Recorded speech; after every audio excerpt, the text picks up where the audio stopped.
For more than a century, the Blackwood Manor has stood as a silent witness to a terrifying legacy. In 5 consecutive generations, every head of the Blackwood family met their end in the same upstairs bedroom, each death as sudden as it was unexplained. No escape, no exceptions. What force could claim lives with such precision, binding one room to an entire family's doom?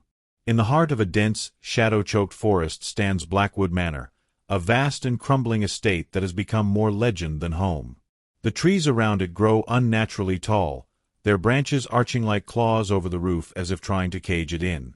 The path leading to its gates is nearly consumed by moss, and travelers, when forced to pass nearby, quickly lower their voices, as though afraid the house might hear them. For generations, locals have avoided the manor entirely. Even from a distance, they claim to see a faint glow in its upper windows on moonless nights, though no one has lived there for decades. Some describe the light as candle-like, others insist it pulses, almost like breathing. Then there are the whispers.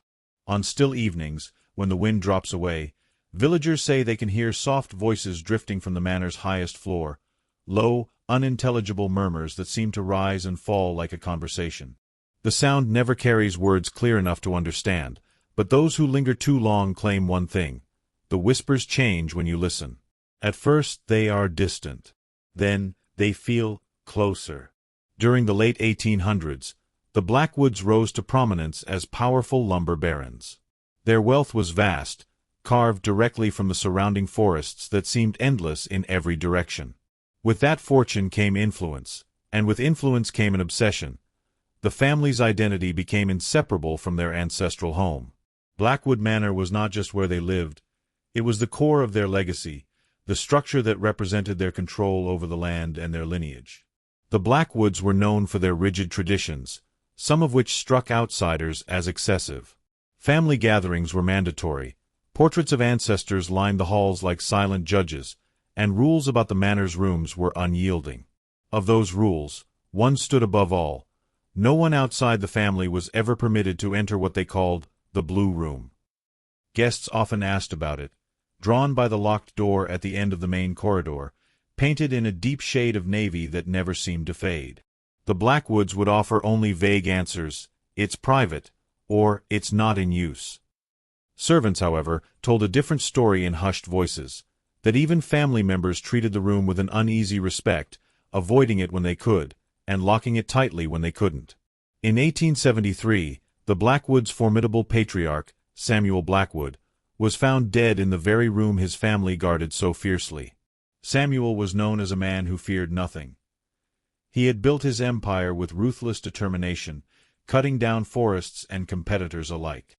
Yet on that winter night, something inside the Blue Room ended him without leaving a single mark.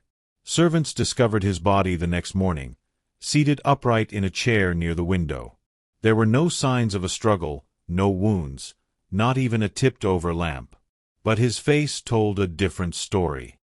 His eyes were wide, as though they had seen something impossible, and his mouth hung open mid-breath, frozen in an expression that looked less like pain and more like shock. Those who had worked in the manor whispered about what they'd heard hours before his death: the heavy scrape of furniture moving across the wooden floor upstairs, and a voice, a deep, drawn-out voice, calling Samuel's name over and over, as though coaxing him toward something. When the noises stopped, the house fell silent, and Samuel never walked out of that room again. After Samuel Blackwood's inexplicable death, the family tried to treat it as an isolated tragedy. But as years passed, denial became impossible. Every heir who inherited the estate eventually met the same fate, found lifeless in the Blue Room, their faces etched with that same stunned expression. Some Blackwoods attempted to avoid the room entirely. They locked it, nailed its door shut, even sealed the hallway leading to it. Yet each time, something forced a confrontation. Doors that had been bolted from the outside were discovered standing wide open. Windows they tried to break for an escape would not shatter, no matter how many blows they struck. The most disturbing detail came from the rare moments just before each death. Witnesses, usually servants or family members who heard cries from down the hall, claimed that the victim's final words were often identical. No matter the decade, no matter the person, they always seemed to whisper, with a strange calmness. "It's already here." The villagers surrounding Blackwood Manor built their own explanations for the deaths, and over time those theories hardened into fearful legends. One of the oldest stories claims that a brutal crime occurred within the Blue Room itself, a murder so violent that the victim's spirit never left. Some believe the Blackwoods hid the body behind the walls or beneath the floorboards, and that the room's locked door was less to keep people out and more to keep something in. Others point to an even older grudge.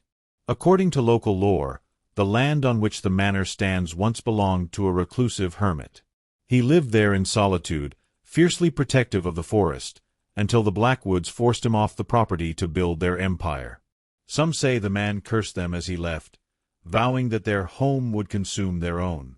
The Blackwoods themselves seemed to recognize a darkness they couldn't control. Priests were brought to bless the house, but none ever completed their rituals. One by one, they left abruptly in the night, pale and shaken. A few admitted only this much: "Something in that room listens when you speak, and it doesn't want us here." The Blue Room has remained almost untouched since the first death. Its decor, frozen in time, feels less like history and more like something deliberately preserved or trapped. The wallpaper, once a rich navy pattern, is now faded to a dull, uneven shade that seems darker in certain corners, as though stained by more than age. A cracked mirror leans above an ornate wooden dresser, its fracture lines resembling veins. At the center stands a heavy four-poster bed, its canopy sagging and its sheets permanently yellowed with age. Those who have dared to step inside describe an unnatural chill that doesn't match the rest of the house. Cold spots bloom without warning, and the air feels heavy, as though breathing takes more effort. Objects have been known to move slightly on their own. Curtains sway when no windows are open, and that cracked mirror sometimes shifts its angle, reflecting parts of the room no one is standing in. Old diaries found in the manor reveal unsettling details. Several Blackwood heirs wrote cryptic notes about the mirror in particular. "I try not to look too long. It's not me staring back." By 1954, Jonathan Blackwood was the last surviving heir of the family, and he had no intention of meeting the same fate as his ancestors. Determined to end what he called the sickness of this house, Jonathan made plans to demolish the Blue Room entirely. He hired crews from the nearest town, paying them double their usual rate to tear it down brick by brick. The work never truly began. On the first day, a support beam collapsed without warning, narrowly missing 2 men. The next morning, every tool brought into the manor was found shattered, as though crushed under enormous weight. One laborer fell ill with sudden convulsions. Another swore he heard his name whispered from the empty hallway. Within a week, every worker had quit, refusing to set foot on the estate again. Jonathan resorted to staying away from the room entirely. He locked it, barred the hallway, and slept in a guest chamber at the far end of the manor. Yet one bitter winter morning, his body was found, not in the guest room, but in the Blue Room. The door was still locked from the inside. His expression matched the others, eyes wide, mouth open, as though he had finally seen what had claimed 5 generations before him. After Jonathan Blackwood's death, the manor was left to rot. No heirs remained to claim it, no distant relatives stepped forward, and the property quickly became known as a place people crossed the road to avoid. The roof has partially collapsed, ivy has consumed the walls, and trees now press close against its windows as though trying to seal it off from the world. Yet those who have dared to enter describe the same unnerving phenomena. Knocks echo from the Blue Room's door, measured and deliberate, as if someone, or something, is on the other side waiting to be let out. Paranormal investigators who have brought audio equipment often capture more than just knocks. Their EVP recordings reveal faint whispers, sometimes indistinct, other times chillingly clear, calling out names that belong not to the Blackwoods, but to the living people holding the recorders. Developers have considered purchasing the land, but none have followed through. Workers sent to survey the property report overwhelming feelings of dread, sudden migraines, and equipment malfunctions the moment they approach the upper floor.